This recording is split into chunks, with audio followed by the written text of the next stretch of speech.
देखिए, मुझे दीनानाथ चतुर्वेदी से मिलना है। वो इसी धर्मशाला में काम करते हैं ना। ये मैं उनके लिए चिट्ठी लाया हूँ। दीनानाथ जी सियालदा गए हैं, शाम को आएंगे। शाम को आएंगे? देखिए, मैं मेरठ से आया हूँ। अगर मेरे रहने का बंदोबस्त आपके धर्मशाला में हो जाए तो। रहने का बंदोबस्त? राम भजो, यहाँ रहने की कहाँ जगह है? यहाँ तो खड़े रहने की भी जगह नहीं है, सब रूम और पैसेज फुल है। सब फुल है? मैं कलकत्ते पहली बार आया हूँ और यहाँ मेरा कोई नाते रिश्तेदार भी नहीं है। अगर आप थोड़ी सी जगह अपने धर्मशाला में देंगे तो मेहरबानी होगी। अरे बाबा, कहा ना जगह नहीं है। जगह होती तो ना कहता। ये लोग भी तो बैठे हैं, ये धर्म खाते की जगह है। जाइए कोई होटल होटल देखिए। देखिए, कोशिश तो खाम खा कीजिए। मेरा टाइम खराब कर रहे हैं, हटिए।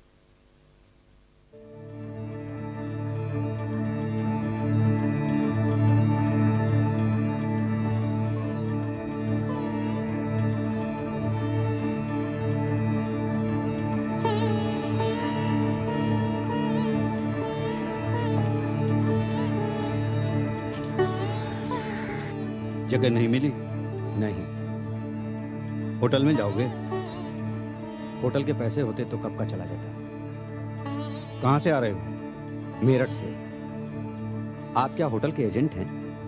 नहीं, मेरा नाम गंगापत चौधरी है। मैंने आपको हावड़ा स्टेशन पर देखा था और देखते ही अचंभे में पड़ गया। अचंभे की बात बाद में बताता हूँ, पहले ये बताइए कलकत्ते में रहने की कोई जगह है या नहीं? अगर जगह होती तो धर्मशाला में क्यों आता, लेकिन यहाँ पर भी जगह नहीं है। क्या करूं, कुछ समझ में नहीं आता। कहीं ऐसा ना हो मुझे यहीं से मेरठ वापस जाना पड़े। मेरा एक सुझाव है।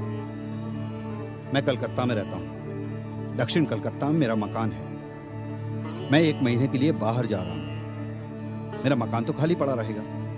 अगर आप मेरे मकान में रह जाएं तो मेरा भी फायदा होगा और आपका भी फायदा होगा।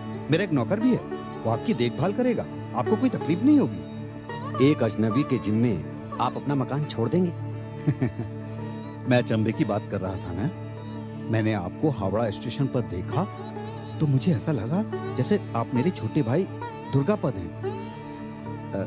मेरा छोटा भाई दुर्गापद 2 साल से गायब है। लोग कहते हैं वो साधु हो गया है।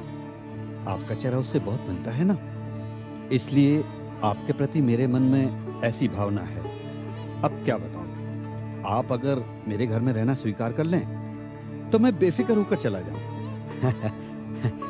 मेरी किस्मत में इतना अच्छा संजोग लिखा है, मैं ऐसा सोच भी नहीं सकता था। आप मुझे रहने के लिए जगह दे रहे हैं, यही मेरे लिए सौभाग्य की बात है। तो फिर चलिए मेरे साथ, चलिए।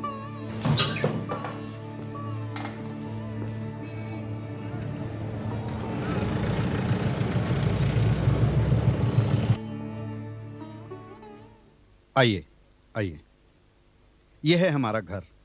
रामचतुर, सामान उधर रख दो। और यह है रामचतुर, हमारा काम देखता है। नमस्ते। नमस्ते। बैठी बैठी। रामचतुर जी। एक काम करो, नीचे जलजोग से जाकर कुछ नमकीन और कचौड़ी ले आना। अच्छा। और संदेश भी ले आना। हाँ जी। और आकर चाय बना देना, ठीक है? जाओ। आता हूँ। अच्छी तरह रहिएगा। हाँ, अच्छा है ना? जी जी जी, बहुत बढ़िया। देखिए, आपको 1-2 बात बताना बहुत जरूरी है। हाँ हाँ, बोलिए। हमारा जो मकान मालिक है ना, वो काशीपुर में रहता है। वो आदमी जरा ठीक नहीं है। अगर उसे ये पता लग जाए कि मैं आपको 1 महीने के लिए यहाँ बिठाकर बाहर गया हूं ना, तो हंगामा खड़ा कर सकता है। इसलिए आपको एक काम करना पड़ेगा। हाँ, बोलिए। अगर कोई आपसे आपका नाम पूछे तो कहिएगा गंगापत चौधरी। क्या कहेंगे? गंगापत चौधरी। हाँ, हमारा नाम। लोग समझेंगे हमने दाढ़ी निकाल दी है। चलिए, इसे मजा आएगा। हाँ, तो अच्छी तरह से रहिएगा। अब मैं चलता हूँ। मैं सिर्फ एक झोला लेकर जा रहा हूँ, बाकी सब सामान यहीं पर है। 1 महीने तक आराम से रहिए, या मैं जब तक ना आऊं तब तक। ठीक है? बहुत अच्छा। मैं चलता हूँ। अरे लेकिन रामचतुर तो आपके लिए नाश्ता ला रहा है। नहीं, वो आपके लिए। आप नाश्ता कीजिए और रहिए। अरे हाँ, एक बात तो मैं बताना भूल ही गया। आप जब यहाँ घर में रहिएगा ना, तो ये जो खिड़की है ना जी, बीच बीच में ऐसे खोलकर देखते रहिएगा। हाँ।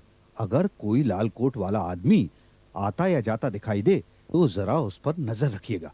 अगर दिखे तो तारीख और वक्त दोनों लिखकर रखिएगा। ठीक है? जी, बहुत अच्छा। अच्छा, नमस्कार। नमस्कार।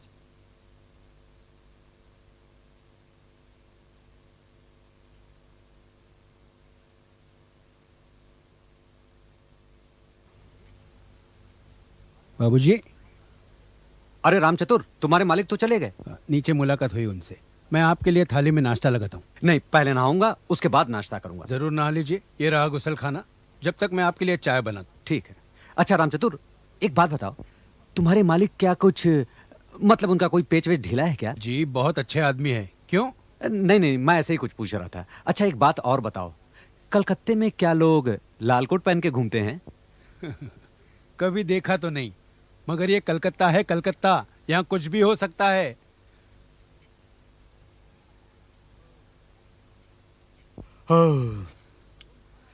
राम चतुर, तुम खाना बहुत अच्छा बनाते हो भाई। इतना बढ़िया खाना बनाना तुमने सीखा कहाँ से?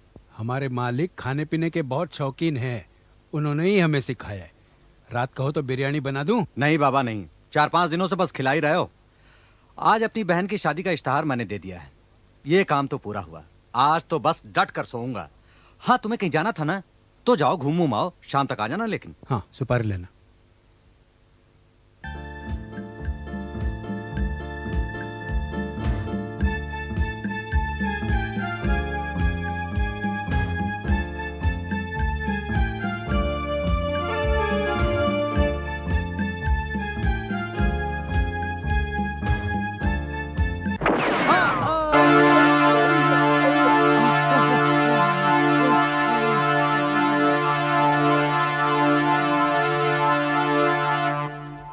एक आदमी को जान से मार डालने की कोशिश थी, लेकिन आदमी बच गया है। कहाँ? फ्रेजर रोड के पास एक 2 मंजिला मकान है जिसमें गंगापत चौधरी नाम का एक आदमी रहता है। उसे जान से मार डालने की कोशिश की गई। गोली उसकी खोपड़ी की हड्डी को खरोंचती हुई निकल गई। पिस्तौल से वार किया गया। गोली कमरे में ही बरामद हुई है। आइए तो।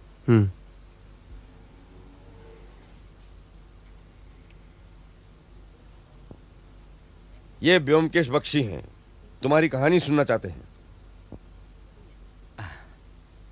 नहीं, लेटे रहिए, आप लेटे रहिए, ठीक है। अच्छा, तो आप हैं सत्यनिवेशी ब्योमकेश बाबू। मेरे लिए बड़े सौभाग्य की बात है, मेरी कलकत्ता यात्रा सफल हो गई। गंगापत बाबू, अगर आप ठीक महसूस कर रहे हो तो अपनी कहानी ब्योमकेश बाबू को सुनाइए, लेकिन अगर कमजोरी महसूस कर रहे हो तो फिर रहने दीजिए, बाद में सुना दीजिएगा। नहीं नहीं नहीं नहीं, मैं काफी बेहतर हूं। वैसे भी अच्छा खासा खून मेरी नसों में ठूस दिया गया है। तो ठीक है, फिर सुनाइए।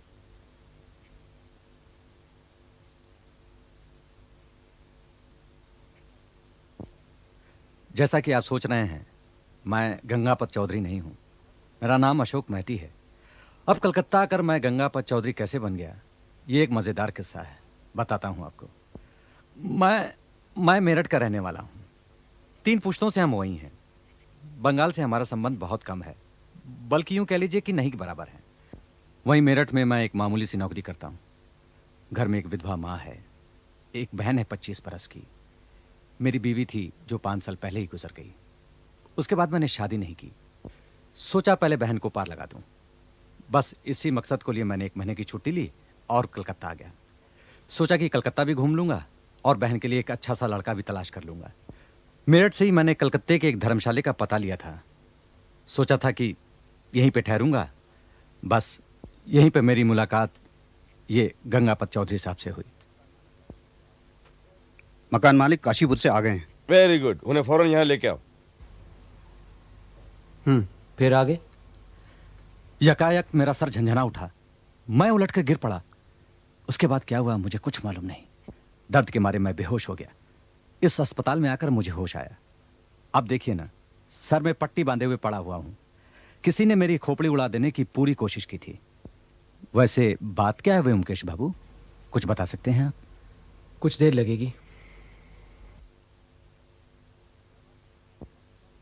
अरे क्या बात है, गंगापत बाबू कहाँ है?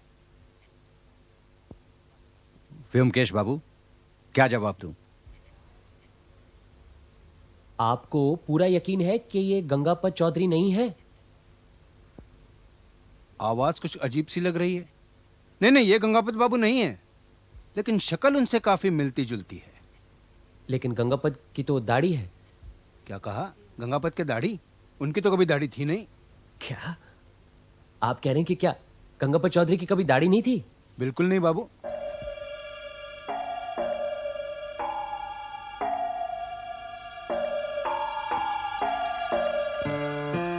लेकिन उसकी तो दाढ़ी थी। आप उनके नौकर रामचतुर से क्यों नहीं पूछ लेते? ठीक है, मैं आज ही जाकर उससे मिलता हूँ। ऐसा कीजिए, आप भी मेरे साथ चलिए। अच्छा व्योमकेश बाबू, मैं कल सुबह आकर आपसे मिलता हूँ। आपके क्या तला के नए मकान को भी देख लेंगे। हाँ जरूर जरूर आइए। अच्छा जी, चलिए।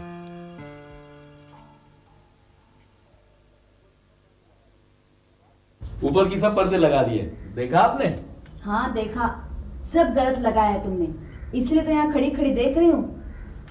कितना काम पड़ा है। अच्छा वो प्लम्बर कब आ रहा है? वो तो आज ही आने वाला था। पैसा दो फिर भी कोई काम करना नहीं चाहता। अच्छा चलो उतरो नीचे, बाजार भी जाना है।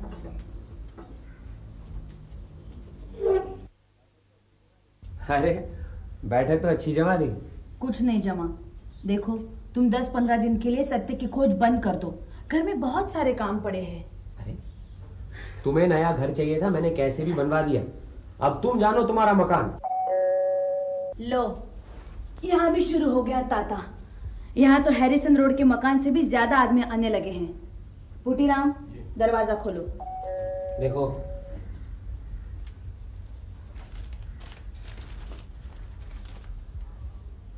अरे आओ आओ इंस्पेक्टर।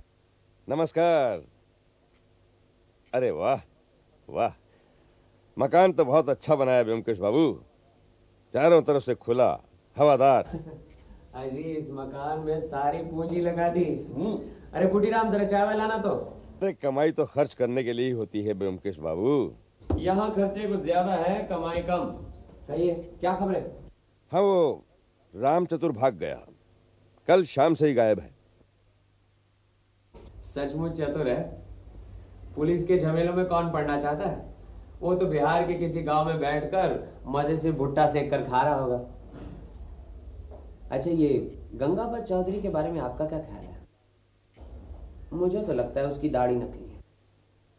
मेरा भी यही ख्याल है, और गंगापत ने भी यही कहा है कि अशोक मैती का चेहरा उसके भाई से मिलता जुलता है।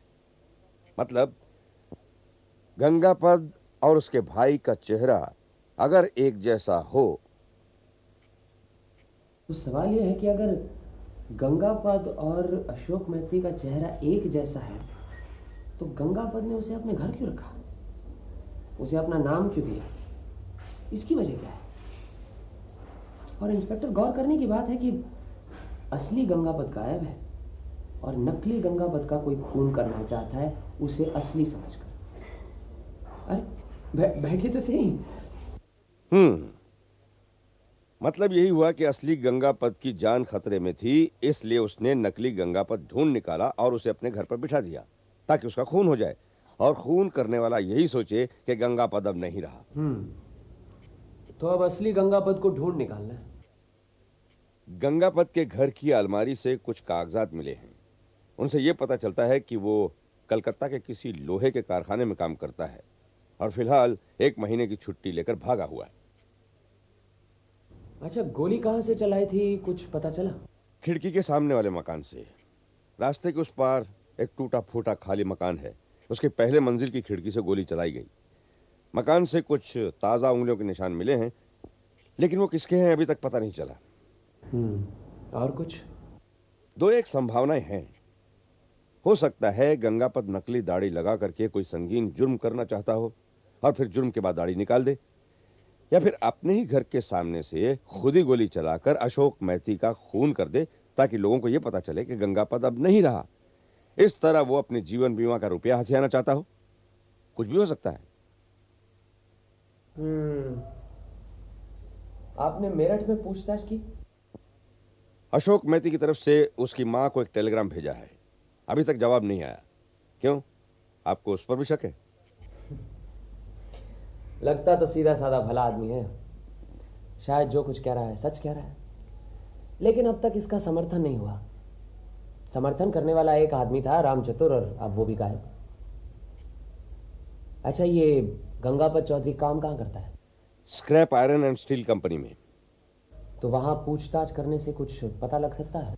हाँ, वहां जाने के लिए निकला हूं। आप चलेंगे साथ? हाँ चलिए। यहाँ बैठा रहा तो सत्यवती घर के सजाने के काम में लगा देगी, चलिए। अरे वाह व्योमकेश बाबू, चाय तो आने दीजिए।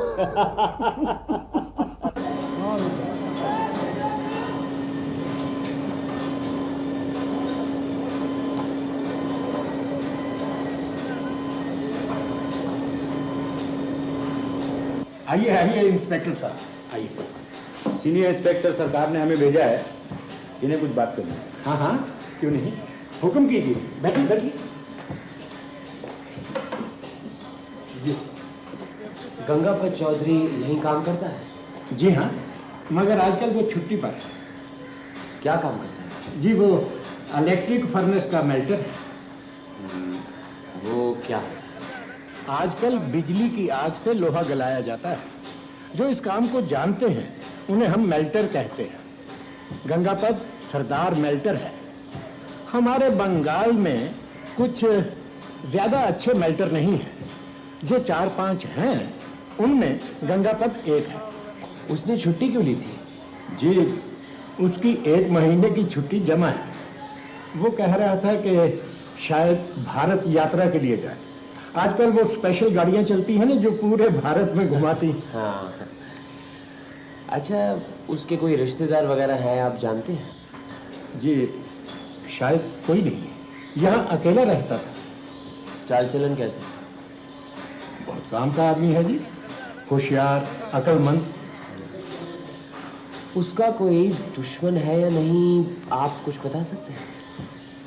दुश्मन? गंगापत का कोई दुश्मन है ऐसा तो कभी सुना नहीं। हाँ, उसकी थोड़ी सी एक से दुश्मनी थी। वो आजकल जेल में है। कौन है? जी उसका नाम नरेश मंडल है। 3 साल हमारा सरदार मेल्टर था। गंगापत उसका सहायक था। दोनों में हमेशा लगी रहती थी। गंगापत हमेशा उसके चुटकी लिया करता था और नरेश बिला वजह भड़कता था, बहुत गुस्से में था। मैं इन दोनों की झड़पों का मजा लिया करता था। फिर यकायक नरेश ने गुस्से में किसी की हत्या कर दी और गंगापत ने उसके खिलाफ गवाही दे दी। नरेश को जेल हो गई। खून के मामले में जेल? जेल कितने साल की थी, कुछ मालूम है? जी ठीक से तो कुछ नहीं कह सकता। 4-5 साल की तो होगी ही। नरेश के जेल जाने के बाद गंगापत सरदार मेल्टर बन गया। अच्छा,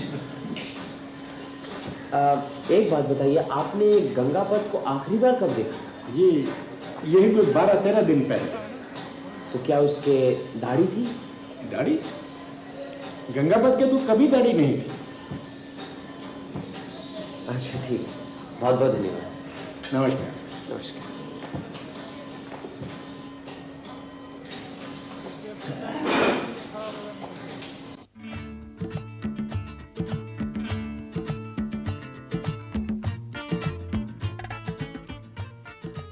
आधा घंटा हो गया, कोई नजर आया? 3 औरतें गई यहाँ से लाल साड़ी पहन के। 2 बच्चे लाल फ्रॉक पहन के गए थे और एक नौकर गुजरा यहाँ से जिसके कंधे पर लाल कपड़ा था, लेकिन लाल कोट पहन के कोई आदमी नहीं नजर आया। इसका मतलब है लाल कोट पहनकर कोई कलकत्ते में घूमता फिरता है। लो फिर कोई आ गया। जरूर खून हुआ है। आजकल कलकत्ते में बहुत खून होते रहते हैं, देखो। आइए नमस्कार। इंस्पेक्टर आइए। वो नरेश मंडल की रिपोर्ट मिल गई है। मैंने पढ़कर देखा, मुझे तो कोई खास बात नजर नहीं आई। आप चाहें तो आप भी पढ़ लें। नहीं नहीं, खास बात क्या है, बस आप एक बार सुना दीजिए। बैठिए। हाँ सुनिए। आसामी नरेश मंडल, उम्र 40, एक लोहे के कारखाने में काम करता है। जुर्म, रास्ते पर एक भिखारी का खून किया है। केस आईपीसी धारा 304-323 के अंतर्गत है। प्रधान गवाह गंगापत चौधरी और दूसरे गवाहों के बयान से पता चलता है कि नरेश मंडल बहुत ही गुस्सैला और बात बात पर झगड़ा मोल लेने वाला आदमी है। जुर्म वाले दिन आसामी नरेश मंडल और गवाह गंगापत चौधरी एक साथ काम से घर वापस जाते हैं। चलते चलते किसी मामूली बात पर नरेश लाल पीला हो जाता है। उसके बाद गंगापत उसके साथ न जाकर करीब 20 गज के फासले पर चलने लगता है। उस वक्त एक कोट पैंट पहने मद्रासी भिखारी नरेश के पीछे पड़ जाता है।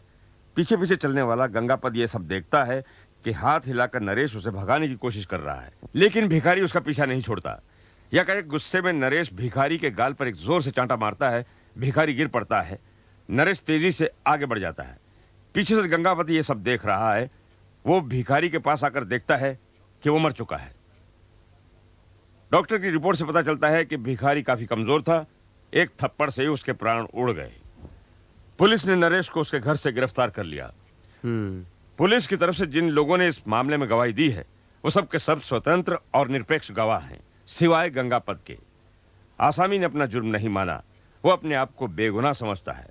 उसका कहना है कि गंगापत उसका दुश्मन है, वो उसे उसकी नौकरी से हटाकर खुद वहां काम करना चाहता है, इसलिए उसने गलत आरोप लगाकर उसे फंसाया है।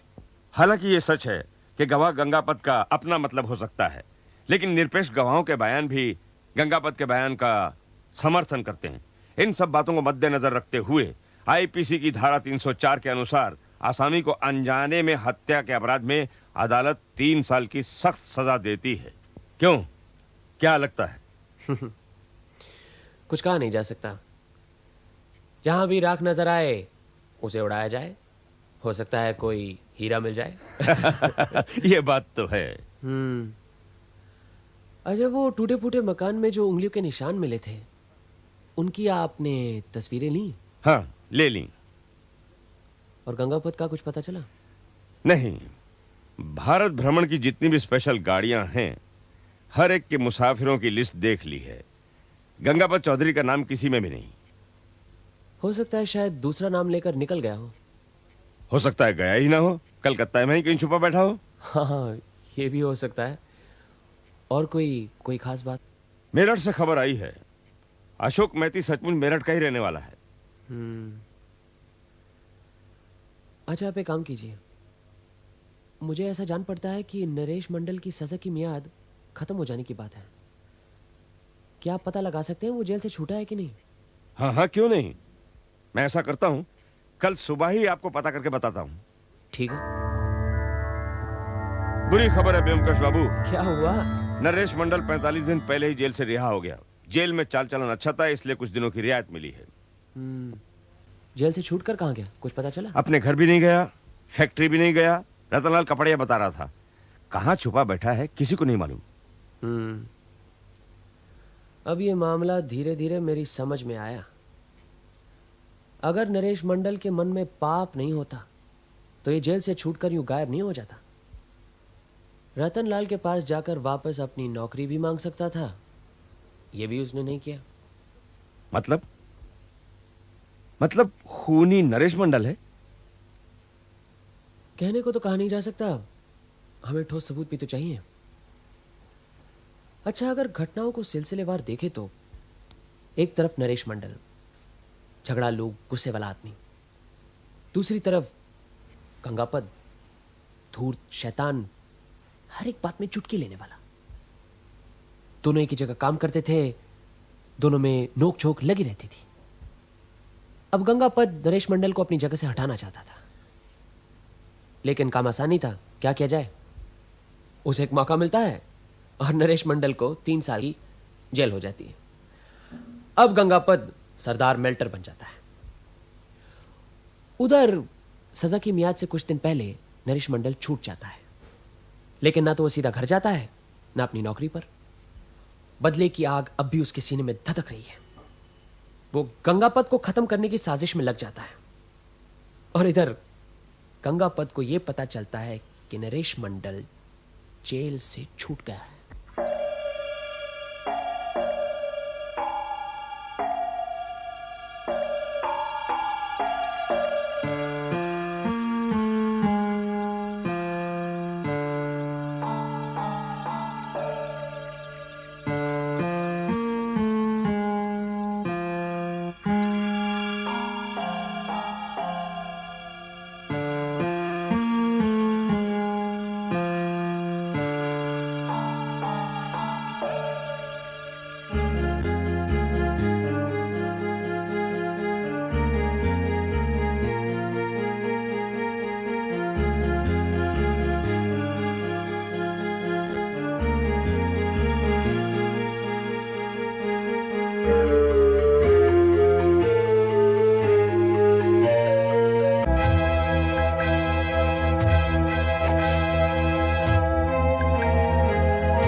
गंगापद ने एक नकली दाढ़ी लगा ली ताकि नरेश मंडल उसे पहचान न सके। फिर उसने अपने काम से 1 महीने की छुट्टी ले ली। दाढ़ी लगाए वह हावड़ा स्टेशन गया। शायद सचमुच भारत भ्रमण पर निकलना चाहता होगा, लेकिन वहां अचानक उसे अशोक मैती नजर आया। उसने देखा कि अशोक मैती की शक्ल उससे काफी मिलती है। उसके दिमाग में एक बात कौंध गई, अशोक मैती को अगर वो किसी तरह अपने घर में ला सके तो नरेश गलती से उसका ही खून करेगा। सोचेगा गंगापत से बदला ले लिया। गंगापत को फिर अपनी जान लेकर भागने की जरूरत नहीं पड़ेगी। नौकरी जरूर चली जाएगी, लेकिन नौकरी तो बहुत मिल जाएंगी। कम से कम उसकी जान तो सलामत रहेगी। गंगापत चौधरी अशोक मैती को फुसलाकर अपने कमरे में ले आया। उसे समझा दिया कि वो अपना नाम गंगापत चौधरी बताए, और यह भी सलाह दी कि बीच बीच में वो खिड़की खोलकर देखता रहे कि कोई लाल कोट पहनने वाला आदमी आता जाता है या नहीं। लाल कोट वाली बात तो सिर्फ एक बहाना था। असल मतलब यह था कि अशोक मैती बीच बीच में खिड़की खोलता रहे ताकि मौका पाकर नरेश मंडल उसे गोली से मार दे। अब अगर नरेश मंडल के नजरिए से सोचा जाए तो जेल से छूटकर पहले उसने एक पिस्तौल बरामद की, फिर गंगापत के मकान के इर्द गिर्द घूमता रहा। उसने उसके मकान के सामने एक टूटा फूटा मकान पाया और बस फैसला कर लिया कि उसी सामने वाले मकान से वो गंगापत को गोली से उड़ा देगा।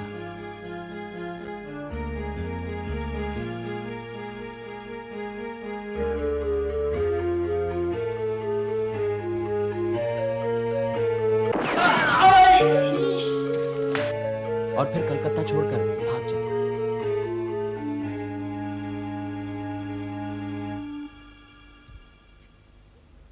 सब प्लान के मुताबिक हुआ, लेकिन थोड़ी सी चूक हो गई।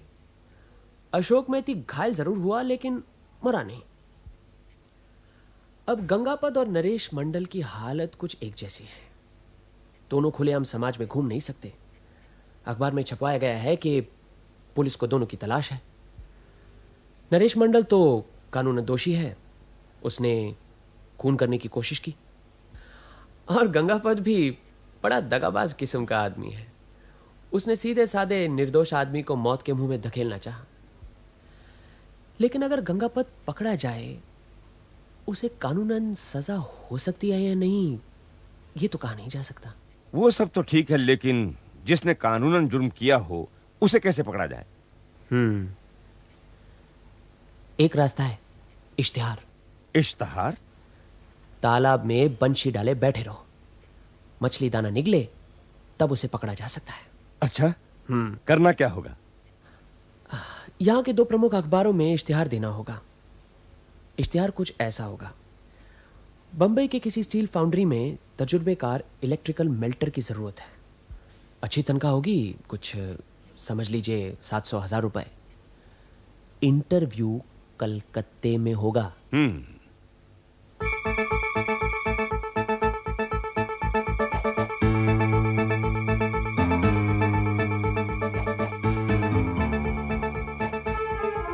आज 3 रोज हो गए, सिर्फ 2 उम्मीदवार आए हैं।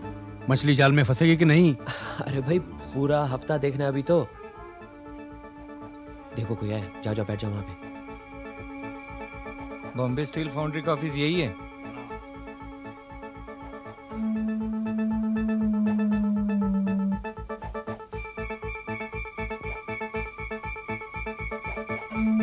साहब, मैं अखबार में इश्तिहार देख के आया। हाँ हाँ, हम ही ने इश्तिहार दिया था। बैठिए। इलेक्ट्रिकल मेल्टर की नौकरी के लिए आए थे? जी। सर्टिफिकेट दिखाइए अपने।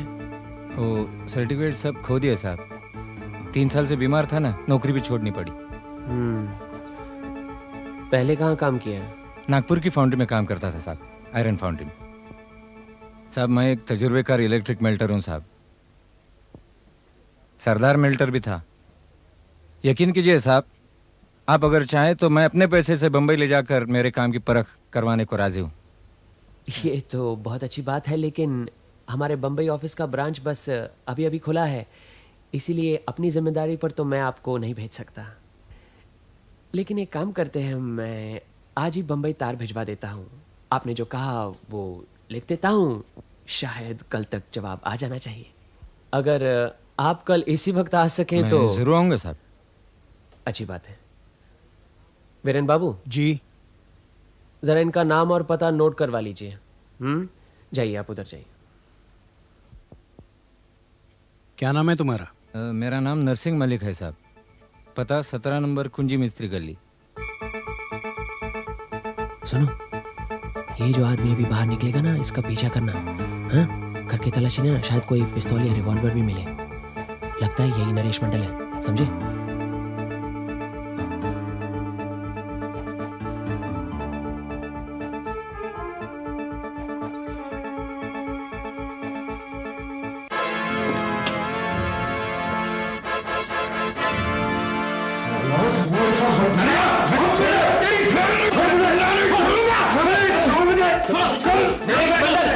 गंगापत चौधरी के खून करने की कोशिश के अपराध में तुम्हें गिरफ्तार किया जाता है, समझे?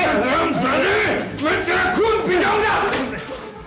धोखेबाज! पकड़ो इसे, पकड़ो, पकड़े रखो। ये इसका पता है, घर की तलाशी वगैरह सब ले लो और दोनों को लॉकअप में बंद करवा लो। मुझे क्यों लॉकअप में बंद कर रहे हो? मैंने क्या किया है? तुमने अशोक मेहती को मरवाने की कोशिश की है, किस्मत से बच गया वो। अब तुम्हें क्या सजा मिलेगी ये पब्लिक प्रोसिक्यूटर ही बताएगा तुम्हें। चलो उठो, जाओ इसे पकड़ो, पकड़े रखो इसे।